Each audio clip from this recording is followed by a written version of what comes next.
Hello guys, आज हम 01 knapsack problem करने वाले हैं।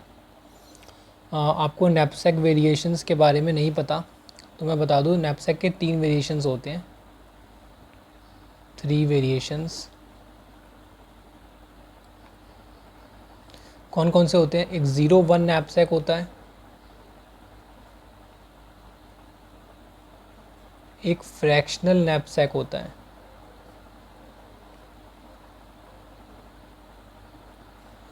और एक होता है अनबाउंडेड नैपसैक।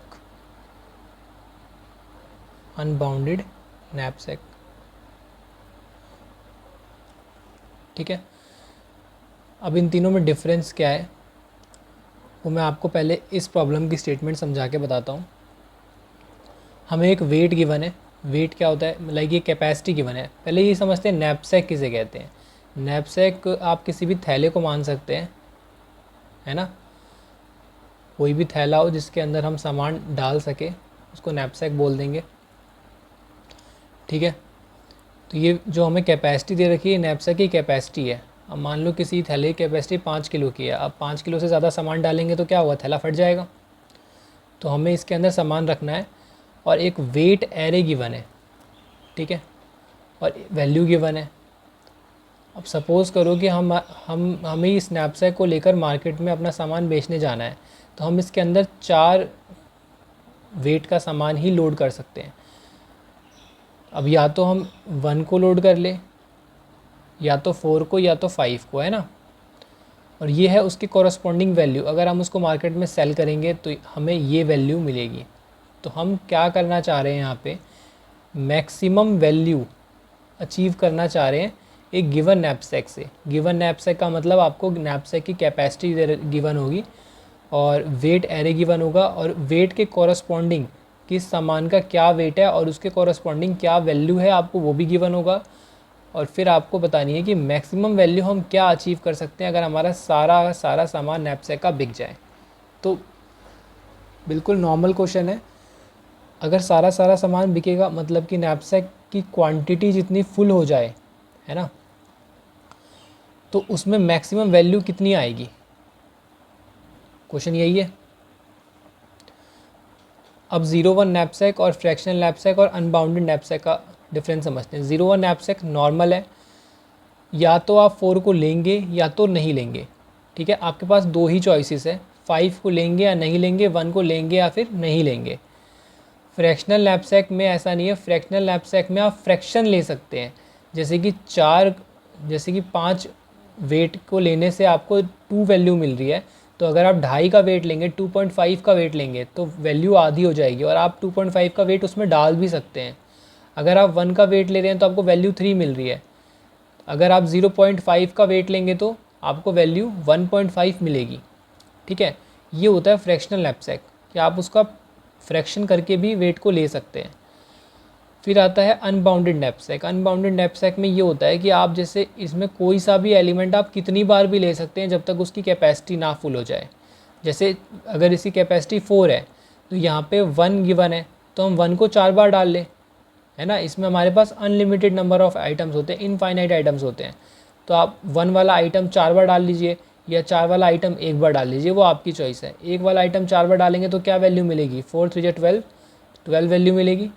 और 4 वाला आइटम अगर 1 बार डालेंगे तो 1 वैल्यू मिलेगी। तो ऑब्वियस है हम 1 वाला आइटम 4 बार डालेंगे। तो ये होता है अनबाउंडेड नैपसैक में।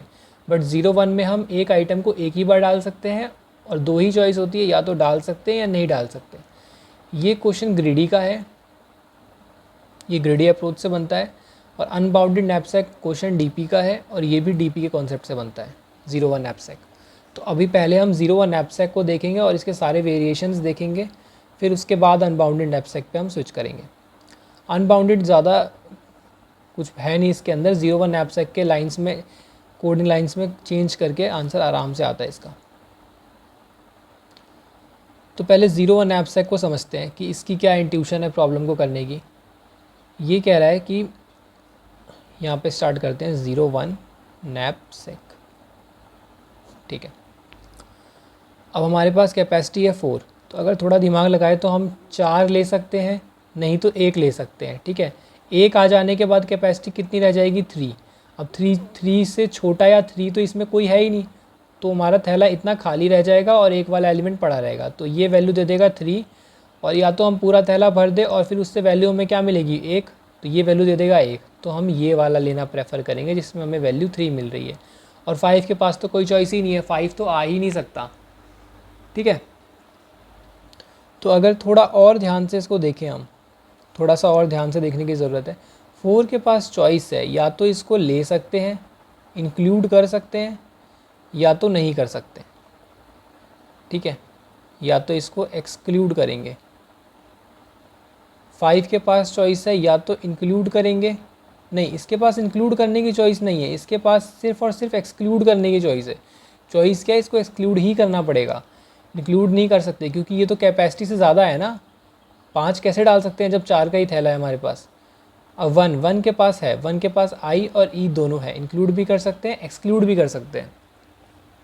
तो आपको इतना समझ में आया होगा कि हमारे पास दो चॉइसेस हैं, और जहाँ भी चॉइसेस आती है वहाँ पे हम क्या लगाते हैं, डीपी का कॉन्सेप्ट लगाते हैं। तो हम क्या करेंगे, सबसे पहले तो एक सॉल्व फंक्शन बना लेंगे। ठीक है, और इसके अंदर अपना वेट पास करेंगे, वैल्यू पास करेंगे, वेट वाला एरे पास करेंगे और एक इंडेक्स पास करेंगे। ठीक है, इसको बहुत ध्यान से समझना क्योंकि आगे जितने भी क्वेश्चंस होंगे वो सारे इसी पैटर्न पे होंगे। IDX को पास करेंगे, वेट को पास करेंगे, वैल्यू को पास करेंगे और कैपेसिटी को पास करेंगे। अब इसके अंदर क्या लिखेंगे, सबसे पहले तो ये रिकर्सिव फंक्शन होने वाला है, तो इसकी बेस कंडीशन आएगी यहाँ पे। ठीक है, बेस कंडीशन क्या होगी, बेस कंडीशन ये होगी, पहले मैं बता देता हूँ कि करना क्या है। हम IDX को यहाँ से लेकर जाना चाहते हैं और इससे पूछना चाहते हैं कि ये इंक्लूड होगा या नहीं होगा। फिर इसके पास जाएंगे, इससे पूछेंगे ये इंक्लूड होगा या नहीं होगा। वैसे इससे पूछने की ज़रूरत नहीं है क्योंकि ये तो एक्सक्लूड ही है, बट उसके लिए भी तो कंडीशन लिखनी पड़ेगी। फिर उसके बाद इसके पास जाएंगे, पूछेंगे इंक्लूड है कि एक्सक्लूड है ना। सबके पास जा जाकर हमें पूछना पड़ेगा कि इंक्लूड है या एक्सक्लूड है। अब जब भी हम लास्ट वाले पे पहुंच जाएंगे तो इसके बाद तो हमारा एरे ख़त्म हो गया, इसके बाद तो कुछ है ही नहीं। अगर हम इसके बाद भी चलाएंगे अपने रिकर्सिव फंक्शन को तो क्या होगा, एरे आउट ऑफ बाउंड आ जाएगा। और उसके बाद ये तो पहली बेस कंडीशन हुई। दूसरी बेस कंडीशन क्या होगी इसके अंदर, कि या तो हमारी कैपेसिटी फुल हो जाए, है ना। ये भी तो हो सकता है कि भाई थैला जो है हमारा वो भर गया, थैला भर गया तो अब उसके अंदर कुछ नहीं आ सकता। तो अब कुछ नहीं आ सकता तो वैल्यू क्या मिलेगी, वहाँ से तो ज़ीरो ही मिलेगी। तो बेस कंडीशन लिख देते हैं, अगर IDX जो है वो greater than equal to value dot length, कुछ भी लिख सकते हैं, value dot length, weight dot length दोनों सेम ही होगा, या फिर वेट जो है अगर ज़ीरो हो गया, दोनों में से कोई सा भी, तो रिटर्न कर दो ज़ीरो, क्योंकि तब तो वैल्यू हमें ज़ीरो ही रिटर्न होगी ना। अब देखते हैं क्या आता है। अब मेनली आता है हमारा इंक्लूड वाला, कि अब हम कह रहे हैं कि हम जिस पे भी खड़े हैं, हम जिस इंडेक्स पर भी खड़े हैं, आपको हमेशा इसमें हाई लेवल थिंकिंग करनी है। आपको बहुत अंदर तक जाके नहीं सोचना कि ये कैसे काम कर रहा है, क्या कर रहा है, हर बार नहीं सोचना, एक दो बार आप सोचेंगे तो आपको समझ में आएगा। सबसे पहले तो हम इसमें int include equal to zero एक वेरिएबल बना लेंगे। ठीक है, उसके बाद हम चेक कर लेंगे कि जो इस इंडेक्स पर जो वेट है, जो इस पर्टिकुलर इंडेक्स पर वेट है, ये क्या होना चाहिए, ये कैपेसिटी से छोटा होना चाहिए, तभी तो हम इसको अपने नैपसैक में डाल पाएंगे। कैपेसिटी से छोटा होगा तभी तो नैपसैक में जाएगा। अगर कैपेसिटी से बड़ा हो गया तब तो इंक्लूड इसको कर ही नहीं सकते, है ना। तो जो वेट है वो बड़ा होना चाहिए या फिर बराबर होना चाहिए, कैपेसिटी बराबर या फिर बड़ी होनी चाहिए किसके, जो हमारा वेट वाला एरे है उसके इंडेक्स पर जो हमारा वेट है। और इसके अंदर हम क्या डाल देंगे, अगर ये कंडीशन ट्रू हो जाती है तो ठीक है, we are in safe case, हम सेफ केस के अंदर हैं। ठीक है, तो हम इसके अंदर इंक्लूड कर देंगे, इंक्लूड करेंगे तो हमें क्या मिलेगा, वहाँ से वैल्यू मिलेगी। तो वैल्यू को ऐड ऑन करेंगे, वैल्यू को इसके अंदर ऐड कर देंगे, वैल्यू IDX प्लस, है ना, ऐड तो करेंगे ना वैल्यू को, वैल्यू प्लस। अब आगे क्या करेंगे, सॉल्व को दोबारा कॉल कर देंगे।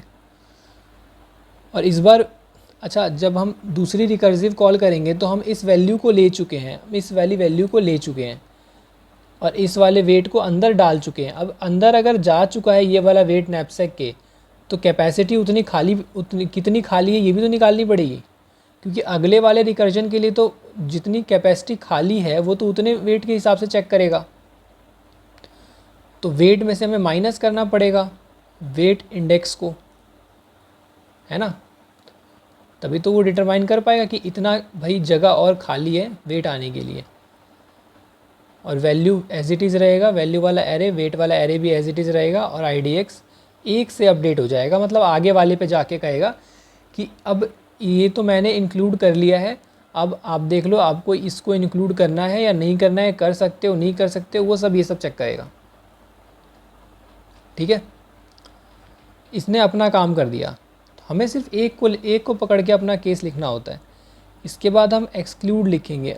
हम कहेंगे अगर मैं 4 को एक्सक्लूड कर देता हूँ तो एक्सक्लूड करने पे क्या होगा, वैल्यू ऐड नहीं होगी, क्योंकि जब हमने उसको लिया ही नहीं अपने नैपसैक में तो उससे हमें वैल्यू क्या मिलेगी, कुछ नहीं मिलेगी।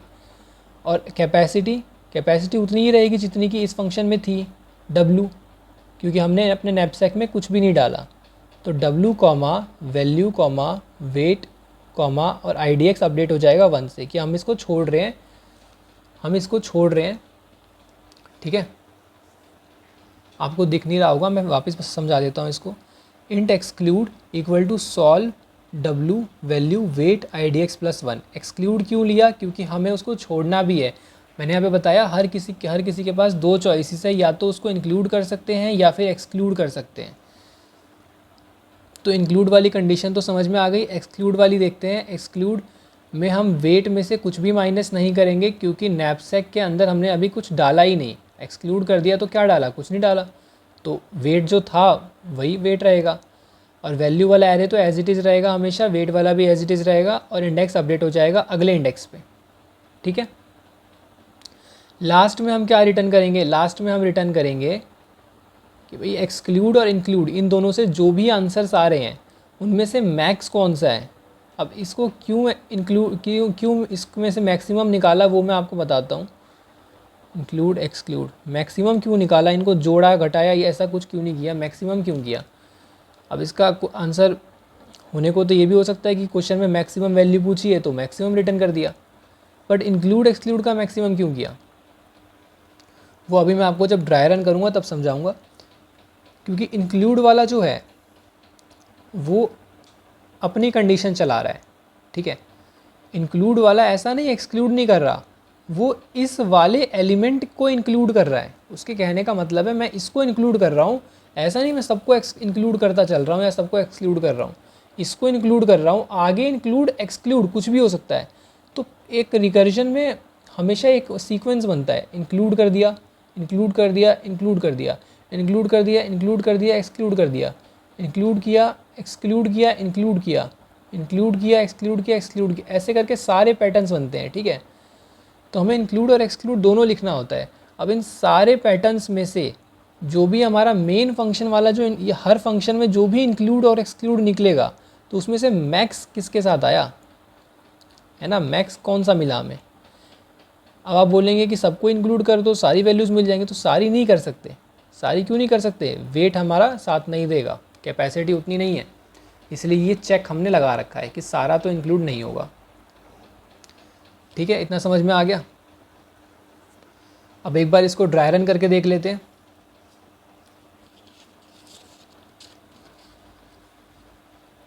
ये हमारा कोड है, ठीक है। एरे लिखते हैं। एरे क्या है हमारे पास, एरे है सबसे पहले तो कैपेसिटी है 4, वैल्यू एरे है हमारे पास 1, 2, 3 और वेट वाला एरे है 4, 5, 1, ठीक है।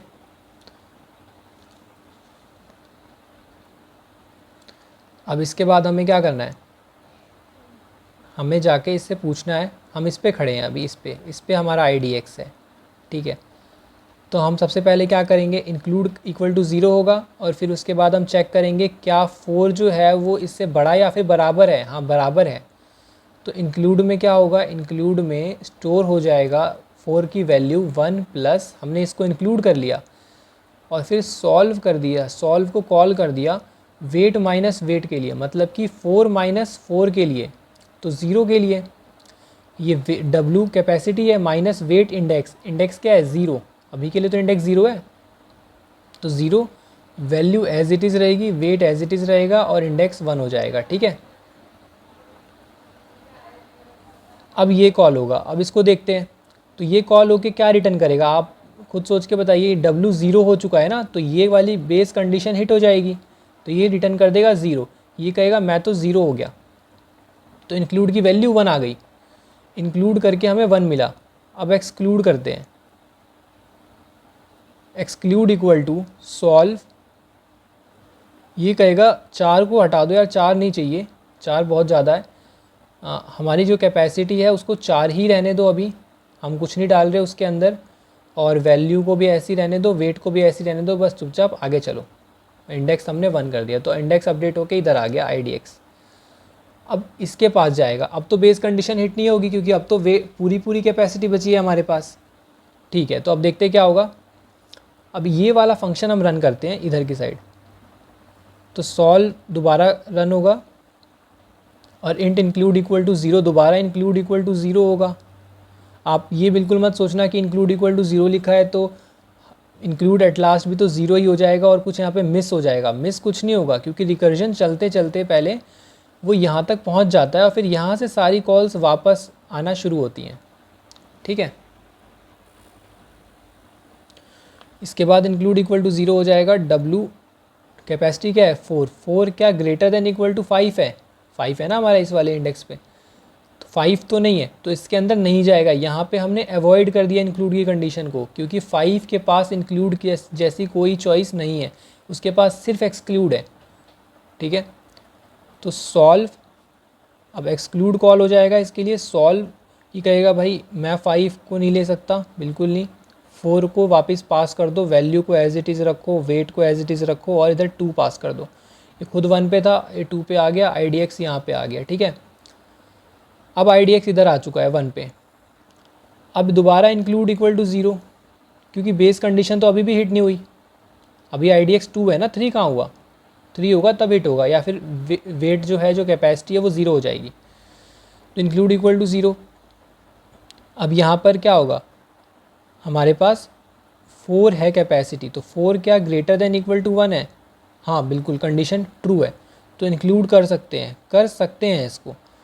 तो 4, तो इस पे वैल्यू क्या है, इसके कॉरस्पॉन्डिंग वैल्यू है 3, तो 3 को ऐड करेंगे और सॉल्व को कॉल कर देंगे कि भाई हमारा, हमने एक वेट वाला जो है, एक लोड वाला वेट हमने डाल दिया है नैपसैक के अंदर, तो 4 माइनस 1, 3 का वेट और बच गया है मेरे पास, 3 की कैपेसिटी और बची है नैपसैक में, और value comma weight as it is pass करेंगे और इधर 3 पास कर देंगे। 3 पास करेंगे, बेस कंडीशन हिट हो जाएगी यहाँ पे। ठीक है, ये रिटर्न होके आ जाएगा 0। उसके बाद एक्सक्लूड कॉल करेंगे।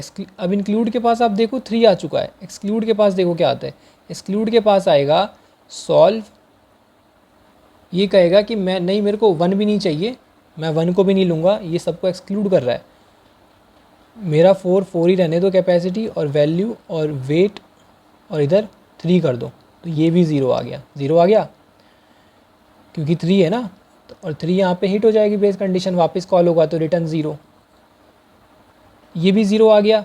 अब ध्यान से देखो तो ये 3 आ गया, ये 0 आ गया। ठीक है, अब ये क्या बता रहा है कि इंक्लूड करके मुझे 3 मिला, एक्सक्लूड करके मुझे 0 मिला, है ना, किसके लिए, 1 के लिए। तो इनमें से मैक्सिमम किस पे मिला, तो मैक्सिमम मिला मुझे 3 वाला, तो 3 मैं रिटर्न करूँगा अपने फंक्शन को। ठीक है, अच्छा ये कॉल्स आनी कहाँ से शुरू हुई थी, कॉल्स आनी यहाँ से शुरू हुई थी, है ना, तो इसको रिटर्न कर दिया इसने 3। और एक बार ध्यान से देखोगे तो यहाँ पे इंक्लूड 0 था, क्योंकि इंक्लूड वाली कंडीशन इफ़ के अंदर गई ही नहीं थी 5 वाले के लिए। तो 0 और 3 इनमें से मैक्स कौन सा रिटर्न होगा, 3 रिटर्न होगा। तो 3 यहाँ पे रिटर्न हो जाएगा इस वाले एक्सक्लूड के पास, है ना। अब 3 यहाँ पे रिटर्न होगा, तो मतलब कि यहाँ पे, अब थोड़ा ध्यान से समझना, यहाँ पे एक्सक्लूड वाली कंडीशन में 3 आ चुका है और इंक्लूड वाली में 1 आ चुका है। अब आप बताओ, इंक्लूड प्लस एक्सक्लूड कर दोगे तो क्या इसका कोई मतलब बनता है? इंक्लूड वाला कह रहा है मैं 1 को इंक्लूड कर, मैं 4 को इंक्लूड कर रहा हूँ, 4 को अपने नैपसैक में डाल रहा हूँ और 1 वाली वैल्यू उठा रहा हूँ। तो इसने ऐसा किया और इसको यहाँ से मिला 1। और एक्सक्लूड वाले ने क्या किया, 4 को छोड़ता हूँ, क्या पता आगे बड़ी वैल्यू मिल जाए, छोटी वेट के लिए बड़ी वैल्यू मिल जाए। तो इसने ऐसा काम किया, तो इसको वैल्यू मिली 3। तो इन दोनों में से मैक्स ही तो रिटर्न करेंगे कि कौन सा मैक्स है। तो यहाँ से हमारा फंक्शन 3 रिटर्न कर देगा। समझ में आया? ये कंप्लीट ड्राई रन था इसका। अब आपको समझ में आ गया होगा। अब देखते हैं कि इसको मेमोराइज कैसे करेंगे। ठीक है, मेमोराइज करना भी तो इम्पॉर्टेंट है, नहीं तो टीएल ही आ जाएगा। मेमोराइज करने में ज़्यादा मेहनत नहीं करनी पड़ती, इसके फिक्स स्टेप्स होते हैं बिल्कुल। क्या करना है, एक डीपी एरे बना लेंगे, int DP equal to new int value dot length +1 और कैपेसिटी +1। अच्छा, ये +1 क्यों किया? अब ये भी तो क्वेश्चन है, +1 क्यों कर दिया? यहाँ का तो समझ में आता है, ये +1 क्यों किया। ठीक है, अच्छा हाँ, ये आप कैसे पता करोगे कि डीपी एरे जो है उसके पैरामीटर्स क्या क्या होंगे? इधर ये वेट और ये वैल्यू डॉट लेंथ ही क्यों आया, कुछ और क्यों नहीं आया? आप एक चीज़ हमेशा याद रखना, सॉल्व फंक्शन में या जो भी हमारा रिकर्सिव फंक्शन है उसमें जो भी चेंज हो रही है ना पैरामीटर, जो भी पैरामीटर चेंज हो रहा है, चेंजिंग पैरामीटर वही होता है हमारे डीपी एरे में। अब आपको मैं ज़रा ध्यान से दिखाऊं, तो ये जो था इसके अंदर क्या चेंज हो रहा था, इसके अंदर कॉलिंग में वेट चेंज हो रहा था बार बार और इंडेक्स चेंज हो रहा था। वेट इंडेक्स, हर कॉल में वेट और इंडेक्स चेंज हो रहे थे। वैल्यू और weight array as it is थे। तो इन दोनों पर हमें इन दोनों को स्टोर करना पड़ेगा। ठीक है, तो आपको इस चीज़ में कभी कन्फ्यूजन नहीं होनी चाहिए कि डीपी एरे के पैरामीटर्स क्या क्या लेंगे। वो हमेशा चेंजिंग पैरामीटर होते हैं। जो भी चीज़ हमारे रिकर्सिव फंक्शन में चेंज हो रही है, जिसको हम मेमोराइज करना चाह रहे हैं, तो उसको हम अपना पैरामीटर लेंगे और उसको ऐसे इनिशियलाइज़ करेंगे। अब ये वैल्यू डॉट लेंथ +1 क्यों लिया? क्योंकि 0, 1, 2 हमें 3 इंडेक्स स्टोर करने हैं। तो अब इसकी लेंथ तो 3 ही है ना, तो 3 + 1 4। ठीक है, और यहाँ पे हम बार बार इंडेक्स +1 कर रहे हैं कॉल, इसलिए यहाँ पे वैल्यू डॉट लेंथ +1 लेंगे और w+1 लेंगे। इसके बाद क्या करेंगे, सबसे पहले डीपी एरे बना ली। ठीक है, अब डीपी को बनाने के बाद हम क्या करेंगे, डीपी को पास करेंगे अपने सॉल्व फंक्शन में, सॉल्व के साथ कॉल करेंगे। सॉल्व w वैल्यू वेट आ गया, इंडेक्स आ गया, साथ में एक डीपी एरे भी आ गया। ठीक है, और इसको इनिशियलाइज़ कर लेंगे यहीं पे, एरे डीपी एरे को इनिशियलाइज़ कर लेंगे -1 से। इसकी सारी वैल्यूज़ पे -1 रख देंगे। ठीक है ना। अब लिखते हैं अपना सॉल्व वाला फंक्शन, ये ज़्यादा इम्पॉर्टेंट है। अब इसके स्टेप्स आप याद रखना बिल्कुल, वेट IDX और ये हो जाएगा डीपी। ठीक है, हमारी जो बेस कंडीशन होती है ना, if w is less than equal to 0 या फिर IDX is greater than equal to value dot length, तो रिटर्न कर दो 0। ये थी हमारी बेस कंडीशन। बेस कंडीशन के जस्ट नीचे पूछते हैं हम कि क्या जो डीपी IDX है ना, यहाँ पे वैल्यू डॉट लेंथ या IDX को, इंडेक्स को तो रेफ़र कर रहा है, इस वाले इंडेक्स को, ये तो चेंज हो रहा है ना, और वेट वाले को, कैपेसिटी वाले को, और जो W है क्या उसके अंदर -1 है या नहीं है। अगर -1, और हमने क्या किया था, हमने उसके अंदर -1 डाल दिया था हर एक पोजीशन पे। अब -1 होने का मतलब क्या है कि इस पर्टिकुलर कॉम्बिनेशन के लिए, ये कॉम्बिनेशन से स्टोर करता है, इस इंडेक्स पर इस कैपेसिटी के लिए कोई वैल्यू कैलकुलेट नहीं की गई है। अगर -1 है उसके अंदर तो हम उसके लिए फंक्शन कॉलिंग करेंगे और इसके अंदर नहीं जाएंगे। बट अगर -1 नहीं है तो इस इंडेक्स के लिए इस वेट का, इस कैपेसिटी के साथ वैल्यू कैलकुलेट हो चुकी है। समझ में आ रहा है? इस इंडेक्स के लिए, जैसे इस इंडेक्स के लिए इस कैपेसिटी के साथ वैल्यू कैलकुलेट हो चुकी है, सारे कॉम्बिनेशन स्टोर कर लेगा ये। तो अगर कैलकुलेट हो चुकी है तो हम इसको यहाँ से आगे नहीं जाने देंगे, यहीं से रिटर्न कर देंगे कि भाई तुम्हें बार बार फंक्शन को कॉल करने की ज़रूरत नहीं है, ये लो, यहीं से रिटर्न हो जाओ। समझ में आया? अब इसके आगे जाएगा नहीं तो बार बार फंक्शन कॉल करेगा नहीं। और फिर उसके बाद तो अपना वही आएगा, int include equal to 0 if capacity is greater than equal to weight index, है ना। तो इंक्लूड क्या कर देंगे, include equal to value of I D X को हम इसमें प्लस कर देंगे, सॉल्व को कॉल कर देंगे और वेट में से माइनस कर देंगे W T I D x, अभी वाले करंट वाले वेट को जो हमने नैपसैक में डाला है, और वैल्यू और वेट एरे ऐसे के ऐसे ही रहेंगे और आई डी एक्स हो जाएगा +1 और डी पी एरे पास हो जाएगा। ठीक है, और यहाँ पे करेंगे एक्सक्लूड वाली कंडीशन, सब कुछ सेम रहेगा इसमें भी, सॉल्व बस W होगा और बाकी सब सेम रहेगा और DP आ जाएगा। ठीक है, उसके बाद लास्ट में क्या करेंगे, रिटर्न मैथ डॉट मैक्स, दोनों का मैक्सिमम। आप कोई भी लैंग्वेज में कोड करिए, कोई प्रॉब्लम नहीं है, एल्गोरिदम्स तो यही रहेंगे, एक्सक्लूड। ठीक है, अब इसका कोड करके देख लेते हैं। सबसे पहले तो अपनी DP एरे बना लेंगे, int DP equal to new int, यहाँ पे वैल्यू डॉट लेंथ +1 और यहाँ पे W+1। यहाँ पे अगर वैल्यू डॉट लेंथ +1 की जगह हम सिर्फ वैल्यू डॉट लेंथ लिखे तो भी हमारा काम चल जाएगा, क्योंकि इंडेक्स वैल्यू डॉट लेंथ तक ही मैक्सिमम जाएगा।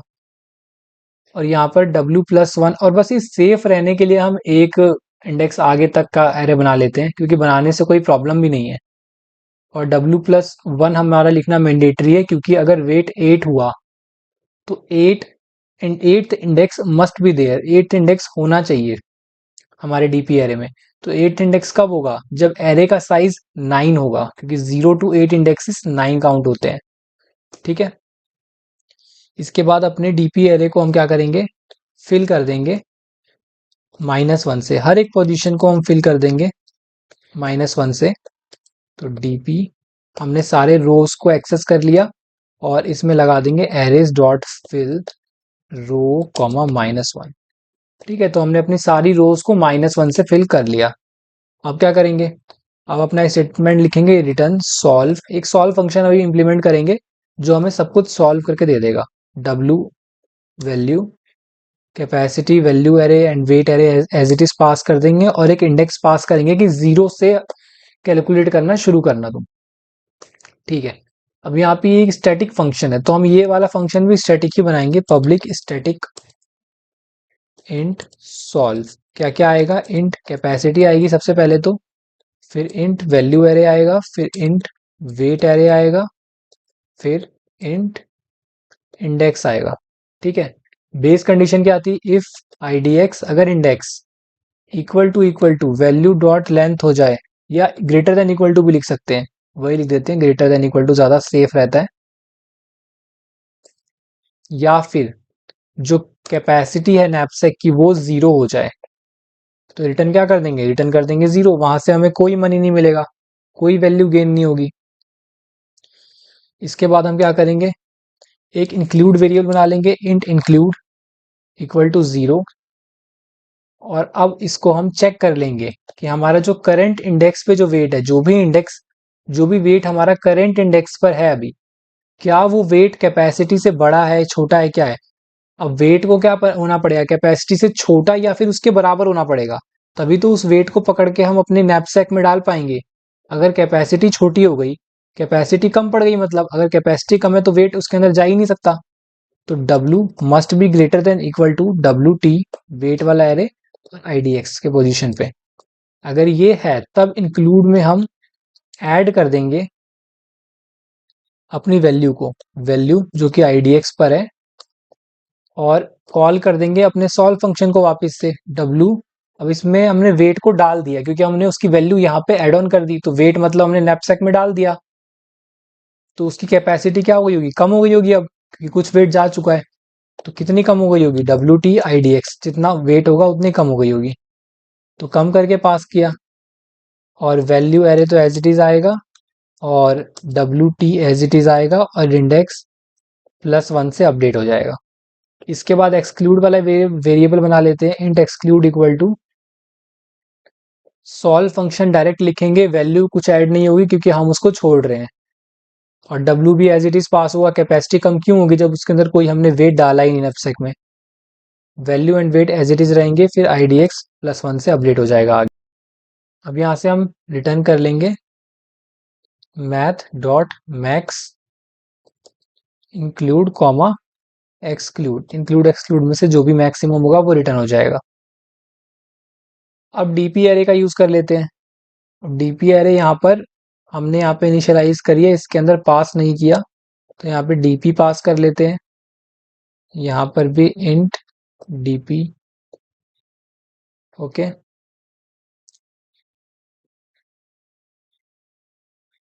यहाँ पर एक ही ब्रैकेट है, इसको भी डबल कर लेते हैं।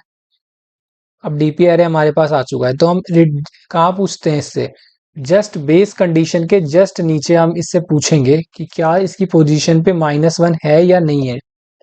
IDX इंडेक्स पहले आएगा, पहले क्यों आएगा, क्योंकि हमने वैल्यू डॉट लेंथ को पहले डाला है। यहाँ पे +1 नहीं होगा तो भी हमारा काम चल जाएगा, हम इसको हटा देते हैं। IDX और वेट, क्या इस पोजीशन पर -1 है या नहीं है? अगर होगा तब तो नीचे की सारी कॉल्स होंगी, और अगर नहीं होगा तो कॉल्स मतलब कि ये सारी कॉल्स पहले ही हो चुकी हैं उस पर्टिकुलर IDX और W वाले कॉम्बिनेशन के लिए, तो हम इसको वापस कॉल नहीं करेंगे और यहीं से रिटर्न कर देंगे अपनी IDX और W की वैल्यू। अब ये कॉल्स जब हो रही होंगी तो हमें इनको स्टोर भी तो करना पड़ेगा, तभी तो वहां पे ये बोलेगा कि -1 नहीं है। अगर हम स्टोर ही नहीं करेंगे तो हमेशा ही सारे -1 रहेंगे। स्टोर कर लिया। अब एक बार रन करके चेक कर लेते हैं।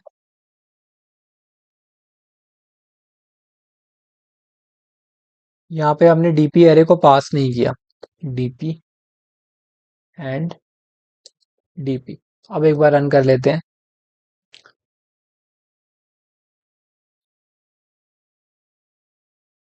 अब करते हैं इसको सबमिट।